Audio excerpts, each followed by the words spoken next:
सुंदरवन में कई दिनों से मूसलाधार बारिश हो रही थी। बिजली की चमक और बादलों की गड़गड़ाहट से पूरा जंगल कांप रहा था।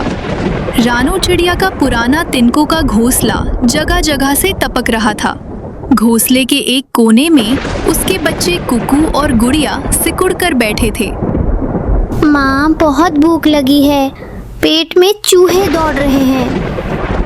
माँ, आज वो कड़वा नीम मत खिलाना, हमें टीवी में दिखने वाली लंबी लंबी मैगी खानी है।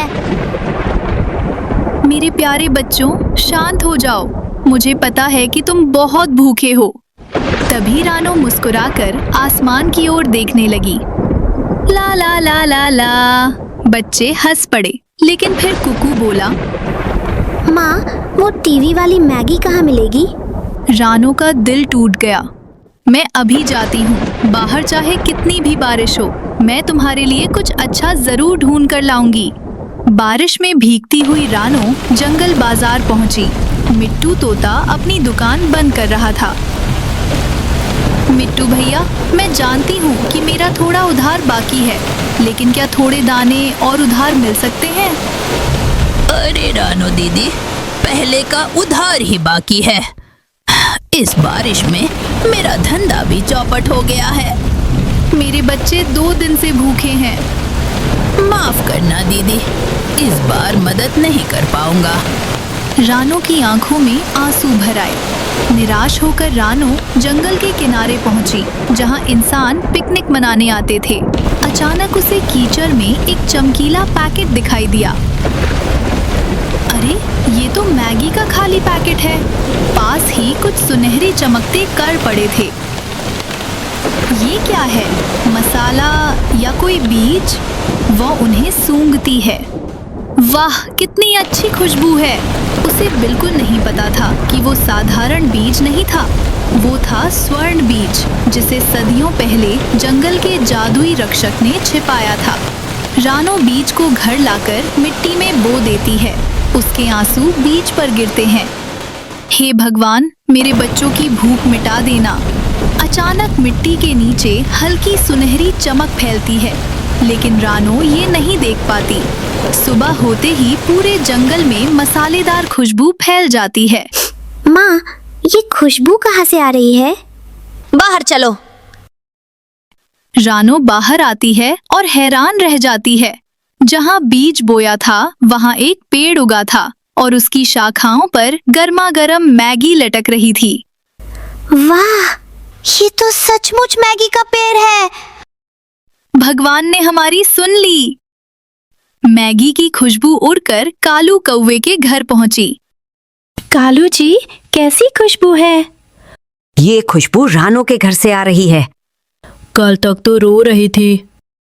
मतलब उसे कोई खजाना मिला है। दोनों तुरंत वहां पहुंचे। जादुई पेड़ देखकर उनकी आंखें फैल गईं। कालू, रुको, ये पेड़ मेरी जमीन पर उगा है। नहीं कालू भैया, इसे मैंने उगाया है। शाम तक मैं इसे ले जाऊंगा।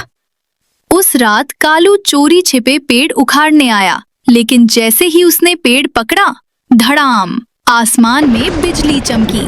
पेड़ के तने पर एक रहस्यमयी निशान जगमगा उठा। एक भारी आवाज गूंजी, सावधान लालची पक्षी। कौन है? कालू डर गया। अचानक पेड़ से एक सुनहरा उल्लू निकला। मैं इस जादुई वृक्ष का रक्षक हूँ। मुझे ये पेड़ चाहिए। जो प्रेम से उगता है, वो लालच से नहीं मिलता। लेकिन कालू नहीं माना। उसने पेड़ उखाड़ लिया। जैसे ही पेड़ कालू के आंगन में पहुंचा, मैगी गायब हो गई। उसकी जगह कांटे उगाए। अरे, ये क्या हो गया? तभी पेड़ की जड़ों के नीचे कुछ चमकने लगा। कालू जी, नीचे देखो। मिट्टी के अंदर एक रहस्यमयी गुफा खुल गई। उसमें हजारों चमकते हीरे पड़े थे। अरे, ये क्या हो गया?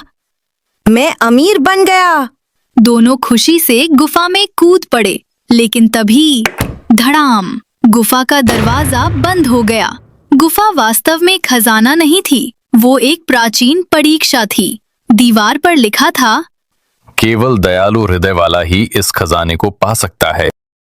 कालू ने हीरे उठाने चाहे, लेकिन सारे हीरे पत्थर बन गए।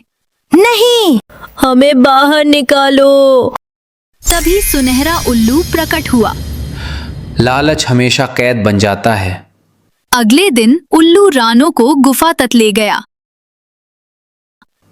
रानो, तुमने कभी किसी का बुरा नहीं चाहा। मुझे हीरे नहीं चाहिए, मुझे तो बस अपने बच्चों का पेट भरना है। उल्लू मुस्कुराया। यही कारण है कि तुम इस खजाने की असली हकदार हो। अचानक सारे हीरे प्रकाश में बदल गए।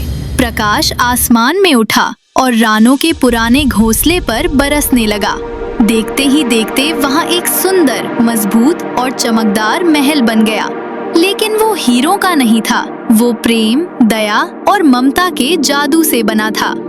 माँ, अब हमारा घर कभी नहीं टूटेगा और हम कभी भूखे भी नहीं रहेंगे। बेटा, याद रखना, जादू मैगी, हीरो या खजाने में नहीं था, तो फिर कहा था? एक माँ के प्यार में। तभी पूरा जंगल तालियां बजाने लगा और उस दिन से सुंदर वन में हर वर्ष ममता दिवस मनाया जाने लगा, ताकि सभी को याद रहे कि प्रेम और निस्वार्थता सबसे बड़ा जादू है।